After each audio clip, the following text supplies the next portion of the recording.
And the fellow that was the lead singer out of Hootie and the Blowfish, would you believe, Madonna? Oh, such a great little song. Yeah, Darius Rucker. That's a little sort of a country feel to it, but they had a lot of good songs, Hootie and the Blowfish, didn't they? Yeah, definitely my generation. It was, yeah. Okay, continuing on with MTHFR. Well, funnily enough, with a song Wagon Wheel, one of my friends at high school, she was highly allergic to chocolate, and she could not help herself having a wagon wheel every now and again. And the worst reaction I ever, and thinking about it, she's probably got some sort of MTHFR mutation, because they've got a few big health problems in their family. But anyway, it's sort of funny because the worst reaction I ever saw, she had a wagon wheel, and her eyes swelled up and her lips swelled up and her throat swelled up so badly that they had to call the ambos. She was fine, of course. Yeah. She had to do it. She needed that chocolate. See, girls and chocolate. Girls and chocolate. You know, even if you've got a full-blown allergy, sometimes we just jolly well need it. I can remember many, many years ago, this is probably going back in the early 70s, it was about 71, 72, I went to a dinner party and I had prawns, fresh prawns, and then I had later on strawberries, and all of a sudden there must have been a reaction from my and the same thing happened to me. All the glands just never happened again. I was in my mid-20s. Yes. Never happened again. And, there's some indication out there that a lot of the things we're allergic to, whether it or not it's peanuts or gluten or strawberries or whatever, sometimes it's not the actual food itself, but it's the pesticides on them. So the pesticides might be linked in with, messing with the gut, stopping the enzymes being released, an allergic reaction to, who knows? You don't, it's impossible to sort of really find out too. Yeah, that's right. You can go to the doctor and he'll say, oh yeah, blah, blah, blah, blah, blah, blah, take this. Yeah. Well, funnily enough, my brother, the GP, was dealing with a little boy recently who had a lot of allergies, and the only thing that showed up with the dermatologist allergy testing was dust mites. And because Jimmy sees that so often, where people come in and they've had all the testing done, spent hundreds and hundreds of dollars, and dust mites is the only thing, he now think of it rather than it being the only allergy, because he knows these people have a lot more allergies, he thinks as dust mites almost as a little marker, a marker of someone who's an allergic person, so therefore he starts to sort of go, okay, let's just clean up your diet, take out the big allergens, and goes through, which is interesting as a GP, he goes through the rotational diet with people, pulling out the big allergens the same way naturopaths would. So go, okay, for a month, pull out the big ones, which are gluten and dairy and soy and corns and eggs. So by removing those... Yeah, I was just going to say, my daughter, she's got twins. Yes. They're 3.5 now, and when they were very young, sort of, probably 12 months old, they had allergies. Yes. All this sort of eczema and everything. And they took them along to the eczema doctors. But finally, we said, ripped up all the carpet and replaced it with a timber flooring. Yes. And they've improved incredibly since then. So well, you can imagine if the immune system's overworking, trying to deal with one thing, how is it supposed to... how's it supposed to keep up with everything? Yeah. If you diet, it's like you can't supplement your way out of a bad diet. So if your diet starts being cleaned up, and change it slowly. You might be the sort of person who's eaten rice bubbles every day since you were, 3 years old, and have white bread sandwiches for lunch, and, eat your lean cuisine for dinner. It's sort of like you just might be in such a mindset of going, this is my healthy diet, I'm absolutely fine.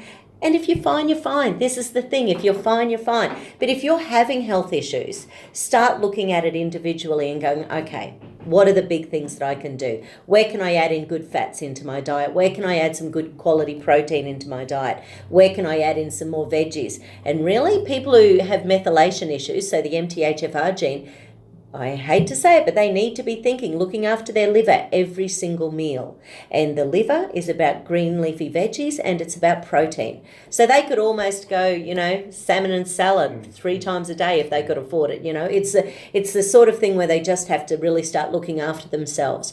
And because the methylation process is something that's to do with detoxification, sometimes it makes these people really sensitive to medications. So if you're the sort of person who takes a new medication from your doctor and really struggles, and the doctor knows this about his or her clients, so maybe talk to the doctor about getting the MTHFR gene, because if you're not methylating your drug, what you're doing is getting more and more of a dose building up in your system.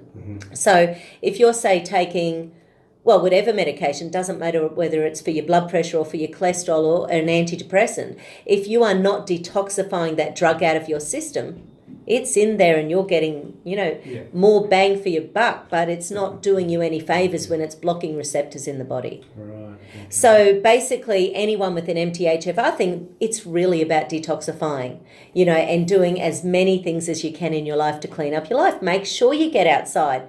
Minimum of 15 minutes a day. Get some sun. Absolutely. I was talking to a client who went through really quite a big depressed episode for quite a lot of time a few years ago. And he was saying that when he was in that state, he did not go outdoors. He did not open his curtains. He didn't leave the house, for like 3 months at a time. So no fresh air, no sunshine, no human contact.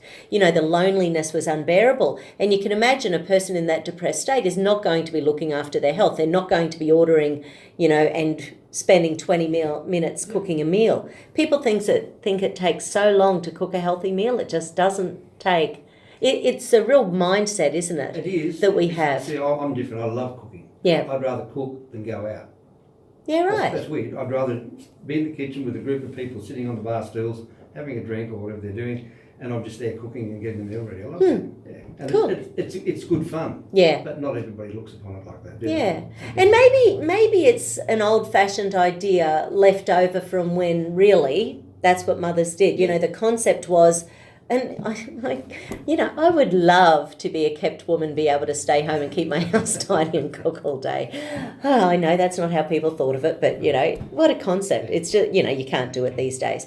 But how lovely to have 2-3 hours to prepare the evening meal. But I think that sort of concept is now messed up with it for people this generation who go, I don't have 2-3 hours. And I've got to say, I've got a Thermomix, and the amount of times I get home, I whack, 6 ingredients in the Thermi, stick it on slow thing, and then I've got a stew ready 8 minutes later. I'm a pretty happy girl. Yeah. I'm definitely...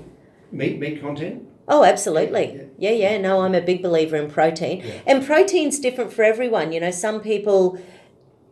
the whole thing about meat causing bowel cancer these days, it's been such a huge thing over the last few years.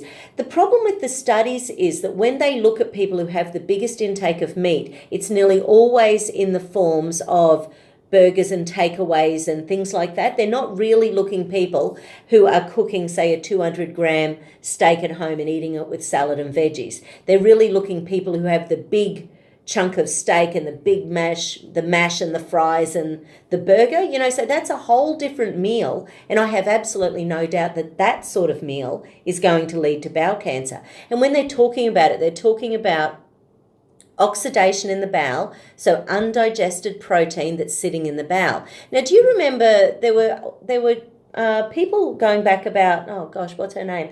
There was a lady who wrote a book when I first started studying naturopathy 30 years ago, and she wrote a book where she basically had different foods and would say, you shouldn't eat your proteins with your breads, you shouldn't eat your fruits with any vegetables, so she very much separated the day into different things. And there was really good reason for that. If you have a sandwich that has meat in the middle, so a burger, for example, if the bread hits your gut lining first, then the gut might think, oh, good, here's a carbohydrate meal.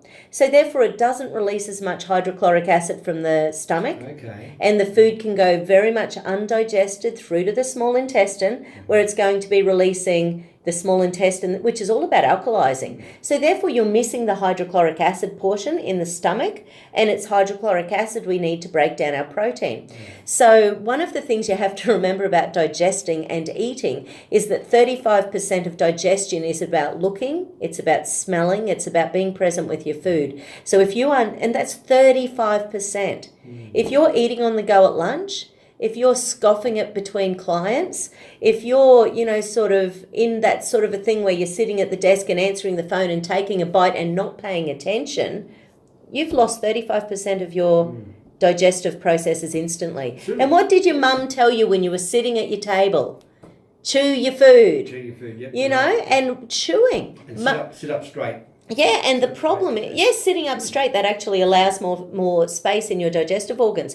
But so many people simply don't digest their meals because they're not present, they're not paying attention. And really, fast food is designed to scoff. It's designed to scoff. So is that how the body reacts? It gets certain foods, enters, as you say, to the tummy, and it says, oh, I'm only going to release this amount of acid or whatever Yeah. you mentioned before, because it reacts to what it's got. What it's Yeah, receiving. and part of the cooking process by smelling is telling your gut what you're about to have. Mm-hmm. So once again, if you walk into a fast food or drive-through fast food joint, all of a sudden the food's in your car and you're scoffing it before you're even gone, your brain's got like 10 seconds to decide what the meal is. And how often do you get the fast food meal? The first thing you go for is the hot chips. Yeah, you do. Yeah, You know, so all of a sudden, once again, the carbohydrates and the salt has hit that stomach first.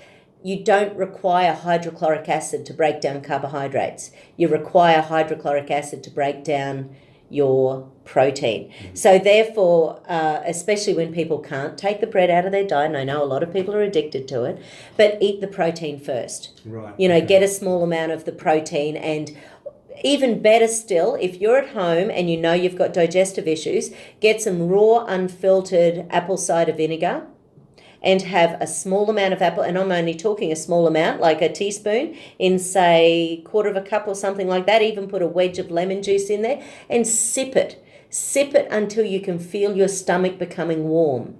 Okay. And that's a sign that your body has started to warm up your gut and you've started releasing digestive juices. Okay, so apple cider vinegar. Apple cider vinegar, only you don't need a lot of it, Okay. like a teaspoon of it in about, say, a quarter of a cup of warm water, and even with a little lemon wedge if you wanted to, and just sip away on it. You know, like instead of your glass of wine while you're cooking your meal,